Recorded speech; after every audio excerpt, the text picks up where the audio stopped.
La TVT au cœur de l'information.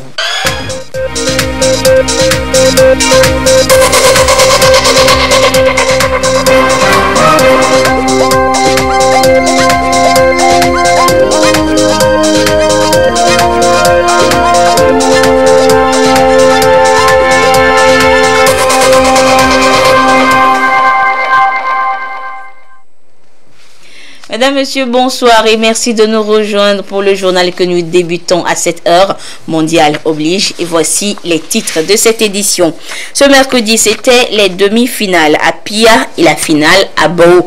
Les dernières empoignades se disputent dans la Cosa pour le compte des Ivala édition 2018 en présence du chef de l'État Fort et Sozimna Nyazingbe. Le processus de l'assainissement du climat des affaires au Togo se poursuit. La multitude de réformes entreprises par le gouvernement se traduit par le nombre record d'entreprises créées depuis le début de cette année. À découvrir dans cette édition. Et puis le droit à la planification familiale, c'est le thème de la journée mondiale de la population ce 11 juillet. Au Togo, l'UNFPA était à Tabligo dans le Yoto pour rappeler aux populations l'importance de la maîtrise des naissances. Voilà pour les titres, une fois encore, bonsoir. Les luttes en pays Kabia tendent progressivement vers la fin. Ce mercredi, c'était l'heure des demi-finales dans le canton de Pia. Sous le regard du chef de l'État, Fort et Sozimna Nyazingbe, la coalition accueillit Lao, Kioude et Nyama à affronter Djamde d'un côté et de l'autre, Kadika, Awidina et Koda étaient face à Pita. Le résumé avec Ramdan Bassina.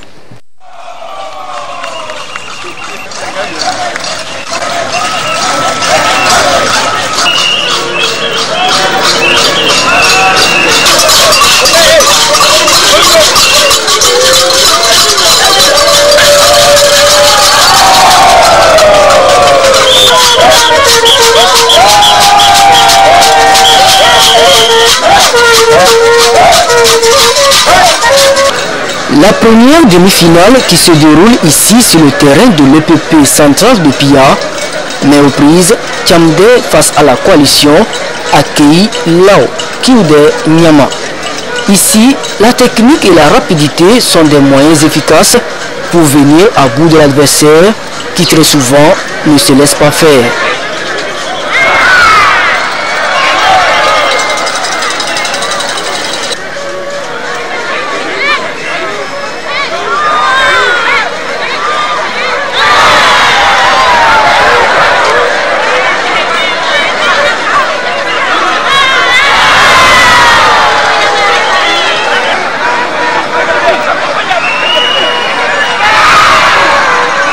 À chacune de leurs sorties, les évalades des deux camps ont su démontrer leur ténacité et leur rage de vaincre. Contrairement aux apparences, les luttes évalades sont des moments festifs où seule la tradition et le spectacle priment sur la violence gratuite.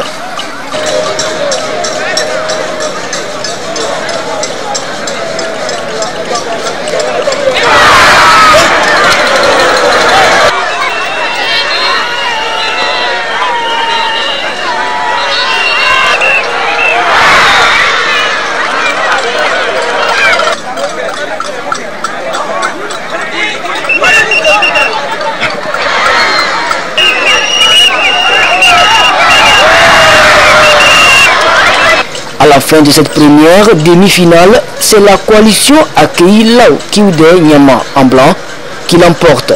Les blancs gagnent par 23 victoires à 5. Les non-initiés ou arrosas de la même coalition ont confirmé la tendance en prenant le dessus sur leurs adversaires par 19 contre 11.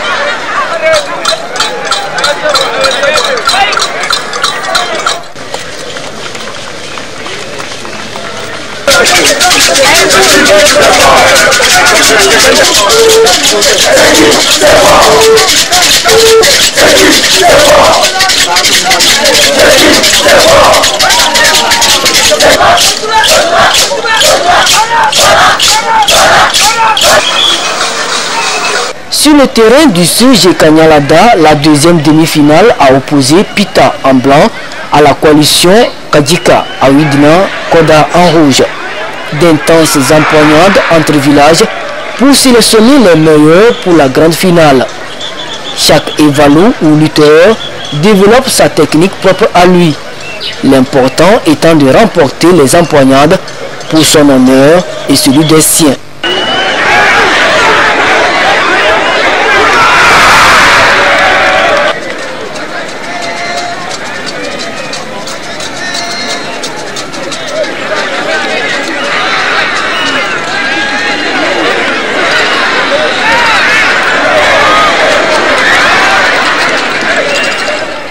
C'est la tradition qui l'impose.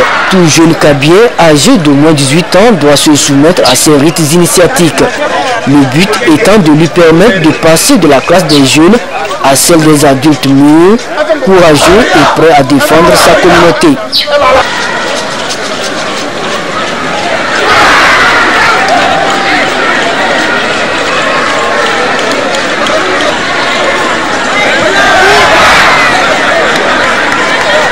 La deuxième demi-finale s'est soldée par un score serré de 6 à 5 pour Pita chez les Evala. Par contre, chez les non-initiés, ce sont les rouges qui gagnent par 7 contre 5.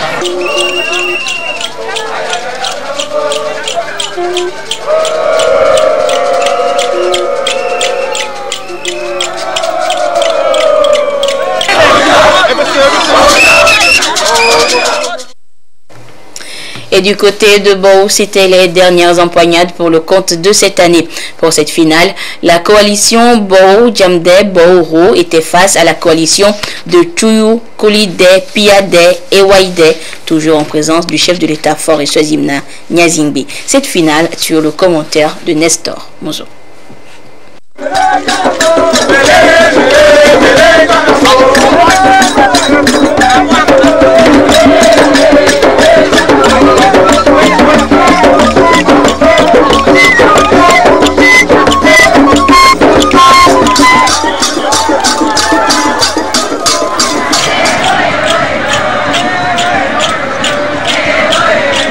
Finale de l'Utevala à Bou. Ce canton fait partie de ceux qui présentent des particularités dans cette compétition. Les choses vont crescendo. Les non-initiés commencent les hostilités. Puis, les Evala de la première année prennent la relève, suivis de ceux des deuxième et troisième années. Face à face, Bouho et Djamde en blanc et Bouba en rouge, composés de Tchouyou, Kolide, Piode et Walde.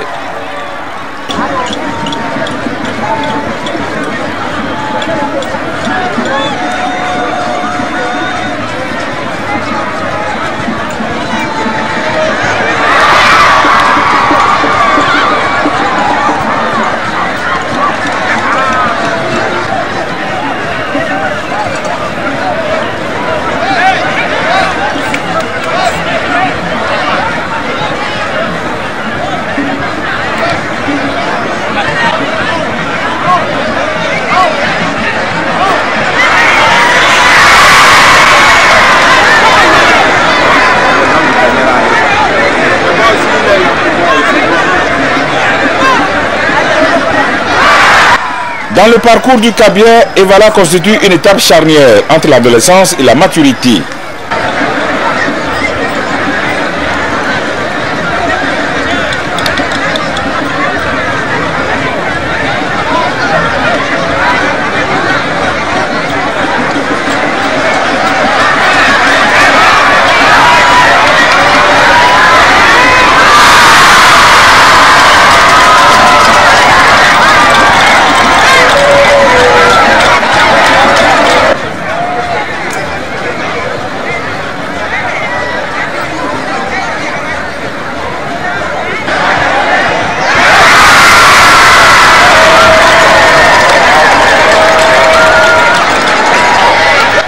Les empoignades sont âpres. Chaque lutteur donne le meilleur de lui pour permettre à son camp de l'emporter.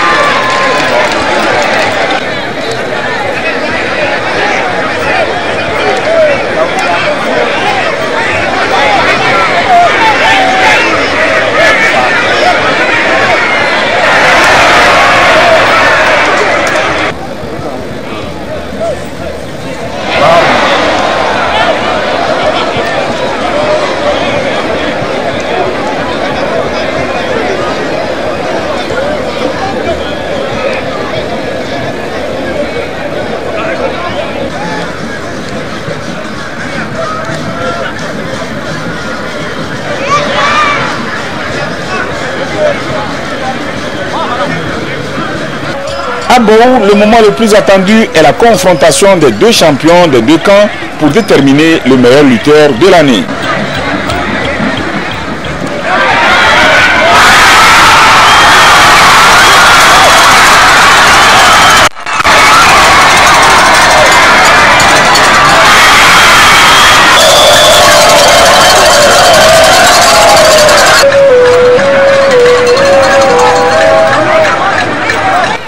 Au terme des explications, les Evala de Bohou et Djamder battent nettement leurs adversaires de Bohouba. Les Blancs ont enregistré 26 points contre 12 aux Rouges. Du côté des non-initiés, la victoire est restée dans le même camp, 8 contre 3.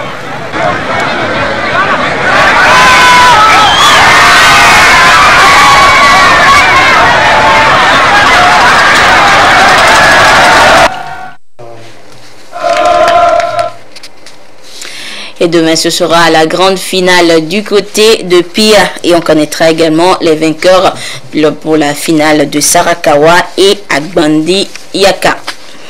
Et parmi la foule des spectateurs lors de ces évalas, les têtes couronnées se font particulièrement distinguer. Elles sont venues de toutes les régions du Togo pour assister à ces rites. Qu'est-ce qui justifie alors cette présence des chefs traditionnels du pays sur les terrains de lutte? Les éléments de réponse dans ce dossier signé Chazinambaga depuis la COSA. Les chefs traditionnels, gardiens des us et coutumes, ils sont aux premières loges des arènes de lutte Evala. Beaucoup ne sont pas de la COSA. Ils sont venus partager avec le peuple kabye ce qu'il a de plus cher, sa tradition. Les incarnateurs des us et coutumes, c'est les chefs traditionnels. Nous sommes obligés d'être là. Partout dans le pays, lorsqu'il y a des fêtes traditionnelles, il faut que les chefs soient là pour encourager d'abord et puis pour encore cultiver la culture. Démontrer aux autres que la culture togolaise, partout, les chefs traditionnels sont impliqués. Nous disons qu'un peuple sans culture, il n'y a pas de peuple. Vous voyez le brassage au niveau des populations, pas seulement de Kara, ni le Togo, de toute l'Afrique entière, pourquoi pas dans le monde. Vous voyez les Blancs qui sont là, nos amis qui sont venus de l'extérieur, tout ça. Voilà, le contact là, le contact humain, c'est très important. Vous voyez, l'économie tourne au niveau des hôtels, au niveau du transport, surtout. Tous ceux qui sont venus ne sont pas venus à pied, le transport. Donc l'économie est en plein régime. C'est un truc que nous devons sauvegarder. La culture, elle est primordiale, elle est universelle. Nous devons la respecter et la rendre perpétuelle. Si nous ne nous occupons pas de notre culture, nous serons vraiment un peuple acculturé. Et quand je suis ici, je suis très content de voir la culture d'un autre milieu, qui est le pays kabye, et j'apprends aussi par les danses et les chants du terroir kabye. Rite initiatique, Evala promeut le courage, l'endurance, la persévérance et le respect des aînés. Des valeurs hautement appréciées par les têtes couronnées. Evala offre aussi un cadre de rencontre, de brassage et d'échange entre les chefs traditionnels.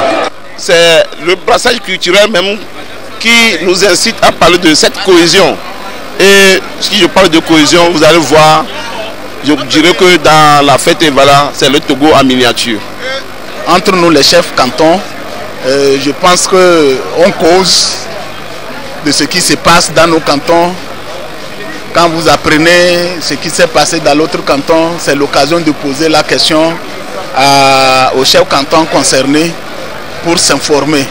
Bon, donc ça nous permet de s'informer de ce qui se passe un peu plus loin de chez nous. Cette présence des chefs traditionnels des autres régions est la manifestation concrète de la coexistence pacifique entre les peuples et les cultures.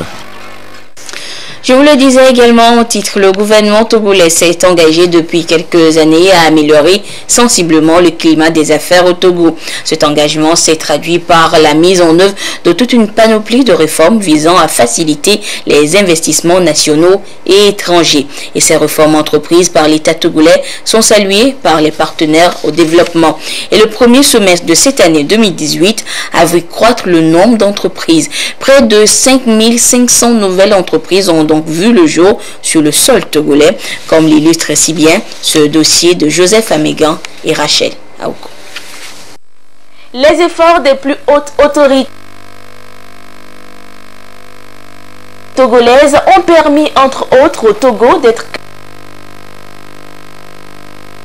efforts des plus hautes autorités togolaises ont permis entre autres au Togo d'être classé parmi les 10 premiers pays réformateurs de la gouvernance en Afrique sur ces 10 dernières années selon l'indice Mo Ibrahim.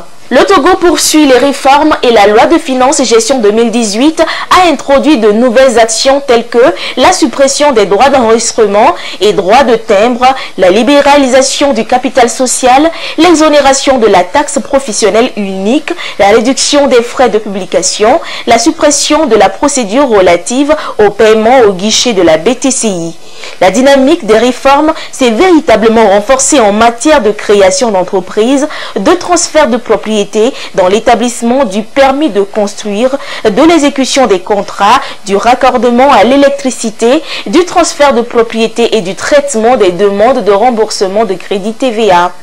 Le climat des affaires s'améliore donc continuellement au Togo et le nombre d'entreprises s'est accru au premier semestre 2018. La cellule climat des affaires annonce que le nombre d'entreprises nouvellement installées sur le territoire économique togolais a fortement bondi au cours des 6 premiers mois de l'année 2018. Et pour cette cellule, cette année pourrait être une année record en matière de création d'entreprises au Togo. Dans son récent rapport, la cellule climat des affaires fait état de 5500 nouvelles entreprises qui ont vu le jour au cours du premier semestre 2018.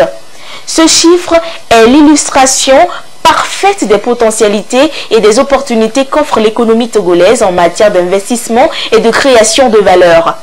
Selon le rapport de la cellule climat des affaires, la progression du nombre d'entreprises est tirée par une augmentation sensible des sociétés anonymes à responsabilité limitée (SARL).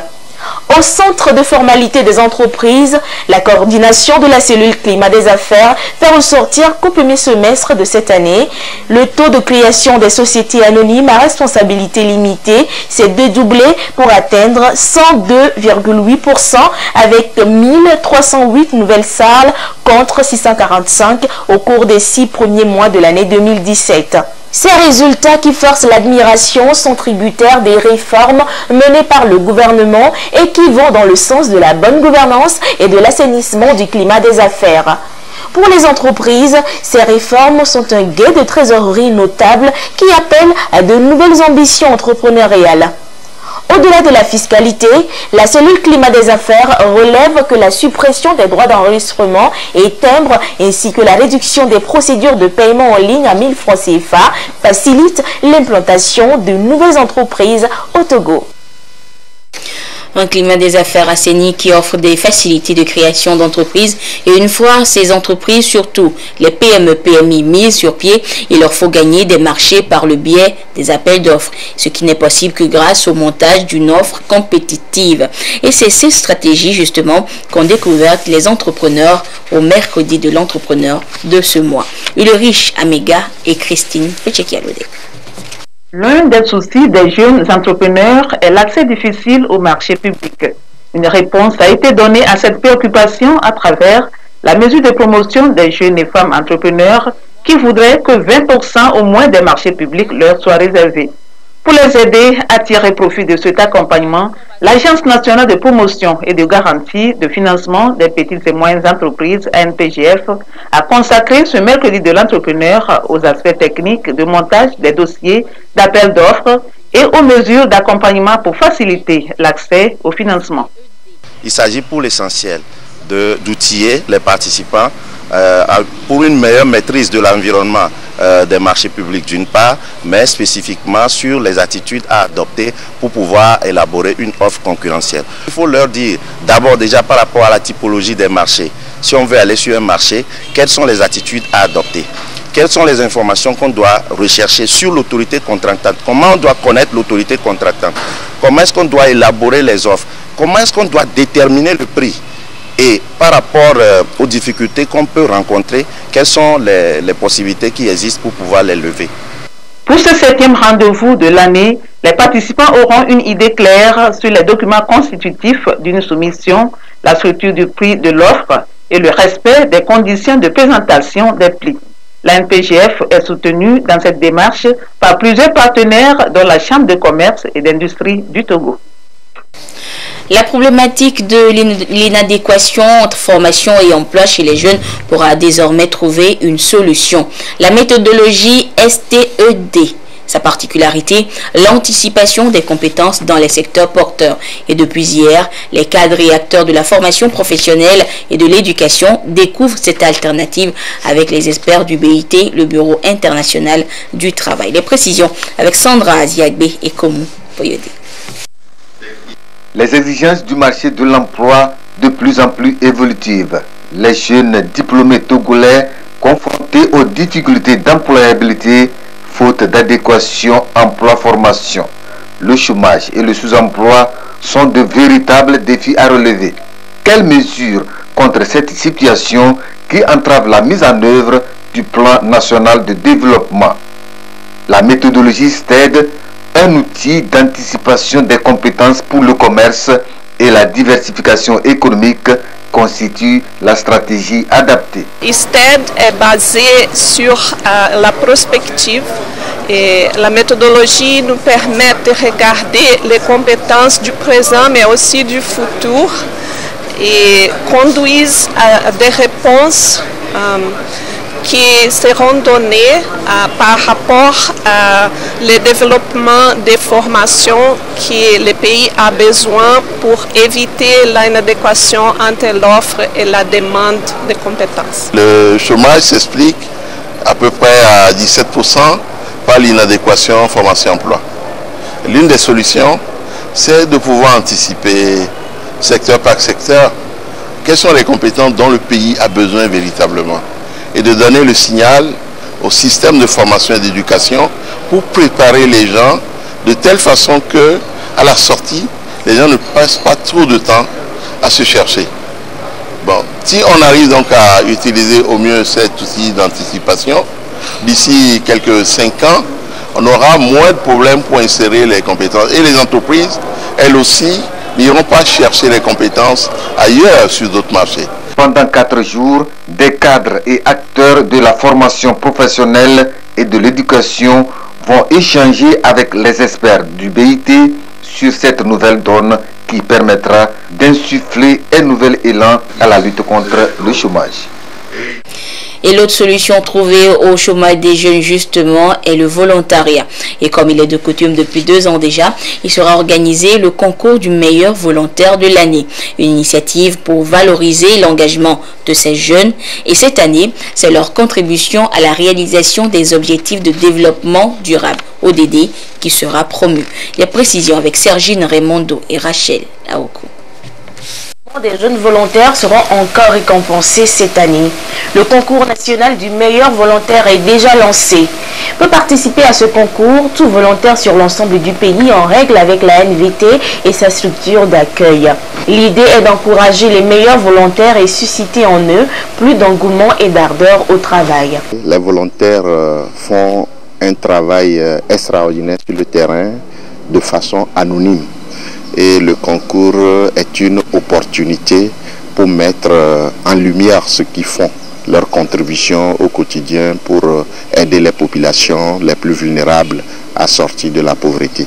Au-delà de la contribution que les structures d'accueil, les communautés bénéficiaires apporteront, il y aura aussi le voting par SMS par les communautés bénéficiaires, par les populations qui connaissent le volontaire. Toutes les personnes qui ont vu le volontaire à l'œuvre pourront s'exprimer pour voter pour le volontaire, ce qui comptera pour 40% des notes attribuées au volontaire pour qu'il puisse gagner le prix. Le formulaire de participation à ce concours doit être téléchargé sur le site de l'ANVT.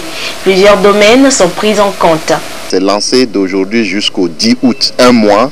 Ils vont aller sur les sites, les liens seront lancés sur notre site et sur les réseaux sociaux. À partir de là, ils vont télécharger toutes les informations liées au concours et le dossier à remplir et à soumettre toujours par voie électronique. Les champs d'action, c'est la santé, l'éducation, l'agriculture, l'environnement, le droit, équité, justice et genre. C'est les thèmes sur lesquels les volontaires qui travaillent sur cette thématique pourront participer. Ainsi que le développement communautaire, évidemment, parce que la plupart sont dans le développement communautaire. Cette année, l'accent est mis sur la thématique du genre et de l'inclusion sociale. L'Union européenne soutient financièrement cette initiative. Les 5 meilleurs volontaires seront donc primés. La journée mondiale de la population est célébrée ce mercredi 11 juillet dans la préfecture de Yotta au Togo. Cette année, l'événement a permis aux membres du Fonds des Nations Unies pour la population UNFPA, Bureau Togo, d'échanger avec les populations de cette localité sur l'importance de la planification, thème de cette année. Eko Salah pour le compte rendu. Les populations de la préfecture de Yotta ici réunies pour commémorer la journée du 11 juillet. Journée mondiale de la population, édition 2018. Cette année, l'événement met un accent particulier sur le planning familial. À cette occasion, un sketch est présenté pour amener la population à mieux cerner le bien fondé de la planification familiale et surtout savoir que c'est un droit fondamental. C'est pour rappeler les obligations que les États, leurs partenaires, et notamment l'UNFPA, ont pour apporter les services de planification familiale aux populations, pour que les individus, les femmes, les hommes, les adolescentes puissent librement exercer ce droit. Donc pour nous, c'est important et nous nous situons à une période où la mise en œuvre des objectifs de développement durable a commencé. Et il n'y a pas d'objectif de développement durable qui soit pertinent si le droit à la santé n'est pas exercé et si la population ne conçoit pas la santé comme étant un droit et dont la santé de la femme et de l'enfant et des couples, la planification familiale. La journée mondiale de la population est initiée en 1989 pour amener les décideurs à réfléchir sur les questions liées au développement et au bien-être des populations. Le gouvernement est soutenu dans cette mission par plusieurs partenaires et organisations de la société civile. La population doit avoir recours aux services de santé, aux services sociaux de base et à des droits. Et donc la journée mondiale de la population, c'est pour attirer l'attention et des gouvernements et de la société civile qui travaille avec les gouvernements et évidemment de nous autres partenaires au développement qui avons pour mission et vocation de soutenir les efforts de développement dans les pays où nous sommes présents. Les lauréats des Jeux questions-réponses organisés par le Fonds des Nations Unies pour la population UNFPA dans le contexte de cette journée ont reçu leur récompense. En dehors de cette clinique mobile installée pour des tests de dépistage au VIH-Sida, des bons ont été distribués pour permettre à la population de bénéficier des conseils en méthodes contraceptives et prise en charge des IST 3 jours durant au centre convivial et d'écoute des jeunes à Tablibo. Après un an de mission de maintien de la paix au Darfour, la 7e unité togolaise de police constituée est de retour au pays. 126 policiers et gendarmes ont œuvré durant 12 mois à faire régner la paix et l'ordre social dans ce pays en proie à des troubles sociopolitiques depuis plusieurs années.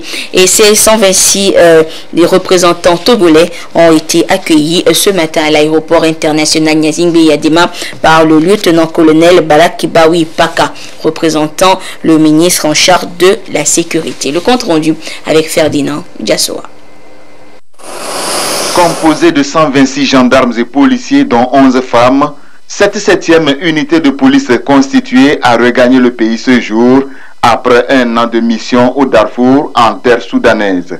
Ces hommes et femmes ont eu essentiellement pour mission d'œuvrer au maintien de la paix à la protection des sites stratégiques des Nations Unies et à la sécurisation des populations. Nous étions déployés au Darfour dans le cadre de la mise en œuvre du mandat de l'UNAMID. Nos missions consistaient essentiellement à protéger les populations civiles, à protéger le personnel, les installations et le matériel des Nations Unies, à protéger également les agents humanitaires et à assurer leur libre circulation, à renforcer la capacité opérationnelle du personnel de la police locale, à gérer l'ordre public et le rétablir en cas de trouble. Par la grâce de Dieu, nous avons fait ce que nous pouvons faire actuellement. Avec notre effort, la stabilité est revenue un peu dans le pays. Nous voulons rendre gloire à l'Éternel qui a su nous protéger sur le terrain et veiller sur nos différentes familles derrière nous.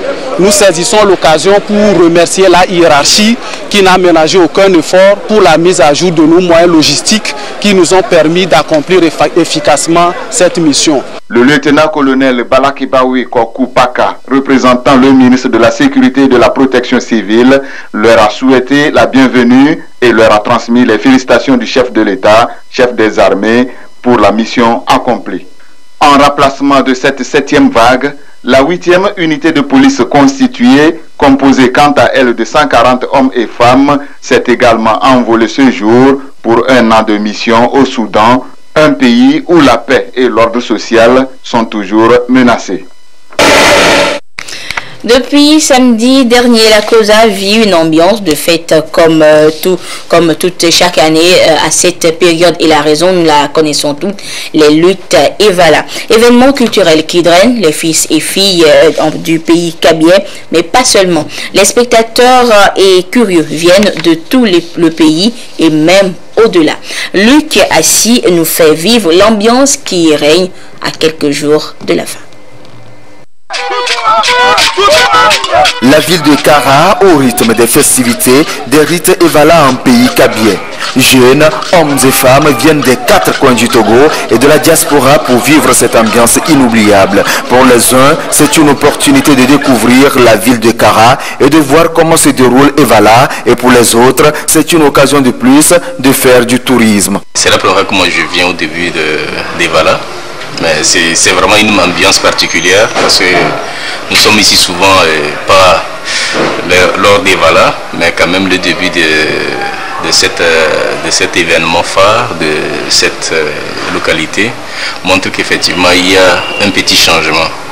L'ambiance reste vraiment doublée depuis que nous sommes là, mais nous ne connaissons pas beaucoup comment ça se fait, mais quand même avec les amis qui vivent à Kara ici, on va profiter, visiter un peu quelques zones. Bon, mais voilà, je peux le dire, voilà a bien commencé. Bon, les fêtes, comme vous le voyez, il y a un peu de l'ambiance un peu partout. Bon, à voir l'ambiance, je vois que bon, il y a beaucoup de gens qui sont arrivés à Kara pour pouvoir suivre les Evala. C'est une grande opportunité, surtout aux riverains de la Kara, de rencontrer certaines personnes. Il y a certaines personnes qui quittent même depuis l'Allemagne, les États-Unis pour venir juste pour la festivité des Evala. Donc ils viennent pour rencontrer leurs frères, aller dans leur village, saluer leurs parents, leurs grands-parents et nouer les liens de la famille. C'est une occasion pour moi de découvrir Kara pour la première fois. Je n'ai jamais assisté à cette lutte. Moi je viens spécialement de Bassar pour assister cette année à cette lutte. Il y a une tradition qui se fait à Bassar, c'est pas la même chose ici. Donc c'est une bonne chose pour moi de vivre ça cette année. Les opérateurs économiques, hommes d'affaires et entrepreneurs ne ratent pas d'opportunité d'accroître leurs revenus. Bref, c'est une période de vache grasse pour ces derniers. Tous les hôtels et auberges affichés complets. Les restaurants et cafétérias également tirent leur épingle du jeu. Actuellement, nous recevons beaucoup de clients, des touristes qui sont là pour assister aux événements. C'est une bonne opportunité pour tous les hôteliers. C'est la haute saison à Kara. Ça dure une semaine et demie. Et tous les hôtels sont pleins. Chacun est content pour voir les Evala dans chaque canton de la région de la Kara. Il y a les clients qui arrivent matin, le soir, c'est bon. pour notre part. C'est bon. Pour les 8 jours de déroulement des rites traditionnels en pays kabye, permettant d'initier les jeunes passant de l'adolescence à l'étape d'adulte, et voilà, la ville de Kara devient le centre de toutes les attentions du pays. Et c'est une ambiance féerique qui est observée de part et d'autre. Et voilà, c'est sur cette belle ambiance en pays kabye à Kara donc que se referme cette édition.